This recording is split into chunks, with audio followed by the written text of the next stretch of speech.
இது எப்படி? தங்கமயில் DigiGold app இருந்தா ஈஸியா தங்கமா சேமிச்சு தங்கமாவே வாங்கிக்கலாம். அதுவும் 100 ரூபாயில இருந்து. என்னது? 100 ரூபாயில இருந்து தங்கம் சேமிக்கலாமா? தங்கமயில் டிஜிகோல்ட் ஆப். தங்க சேமிப்பில் புது மாற்றம் வந்தாச்சு. தங்கமயில் டிஜிகோல்ட் ஆப் வந்தாச்சு.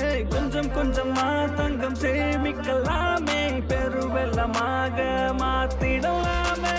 தங்கமயில் டிஜிகோல்ட் ஆப். வணக்கம்.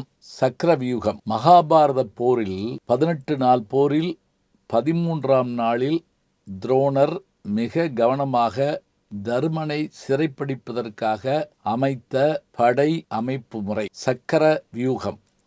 வட்ட வடிவிலான ஒரு தன்னுடைய போர்ப்படையினரை வகுத்து நிறுத்துகிறார். நாள் என்றைக்கு என்றால் இது 13ஆம் நாள் போர்ச்சருக்கம்.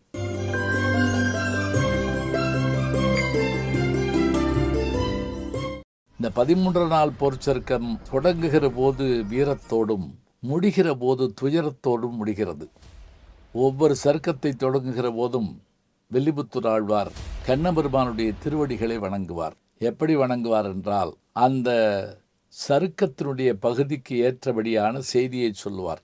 சந்தேகமில்லாமல் யமதூதர்கள் ஒரு நாளைக்கு நம்முடைய உயிரை கொண்டு செல்வார்கள். அப்போது உடனிருக்கின்ற உறவினர்களும் மற்றவர்களும் இரத்த சம்பந்தமானவர்களும் கதறி அழுவார்கள். ஆனாலும் அந்த நேரத்தில் கூட என் கண்களில் தெரிவது எது என்று கேட்டால், எம்பெருமானே, உனது கையிலே இருக்கின்ற சங்கும் சக்கரமும் உன்னுடைய கரிய நிறமும் உன்னுடைய திருவடியும் தானே என்று வில்லிபுத்தூர் ஆழ்வார் கண்ணபெருமானுடைய புகழை பாடுகிறார். பாட்டை பாருங்களேன். சங்கையிலாவகை எமபடரால் உயிர் தளர்பொழுதத்தருகே மங்கையர் சூழ இருந்தழுதுள்ள மயக்கீமையான் மறவேன். கங்கையும் நான் மறையும் துளவும் களல் இணையும் திருமால் அங்கையின் மீதொளிர் சங்கமும் நேமியும் அஞ்சன மேனியுமே என்று எம்பெருமானுடைய அந்த புகழை பாடுகின்றார். இந்த பாட்டிலேயே நமக்கு தெரியுது, என்ன உயிர் போகிற போது கண்ணனுடைய திருவடிகள் நினைக்கிறேன் என்று இவர் சொல்லுகிறார் என்றால், அன்றைக்கு நடக்கப் போகிற போர் அப்படிப்பட்ட போர். 13ஆம் நாளில் தருமனை சிறைப்பிடிக்க வேண்டும் என்று துரியோதனனுடைய ஆணையின்படி துரோணர் இந்த வியூகத்தை அமைக்கிறார். அது மட்டுமில்லை, அன்றைக்கு துரியோதனன் இன்னொரு சூழ்ச்சியும் செய்கிறார். இந்த சக்கர வியூகத்தை உடைக்கிற தன்மை அர்ஜுனனுக்கு மட்டுமே தெரியும், வேறு யாருக்கும் தெரியாது.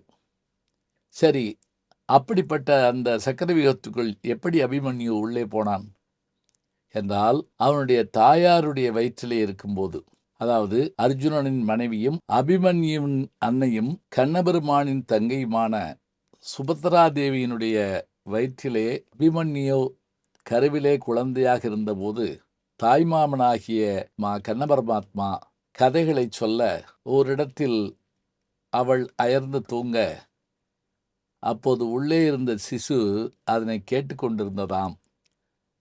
அப்போதுதான் இவர் சக்கரவியூகத்துக்குள்ளே நுழைகிற அந்த தந்திரத்தை சொல்லி கொண்டிருக்கிறார்.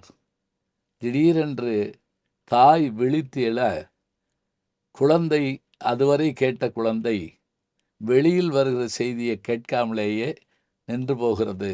எனவே உள்ளே நுழைய தெரியும், வெளியே வர தெரியாது.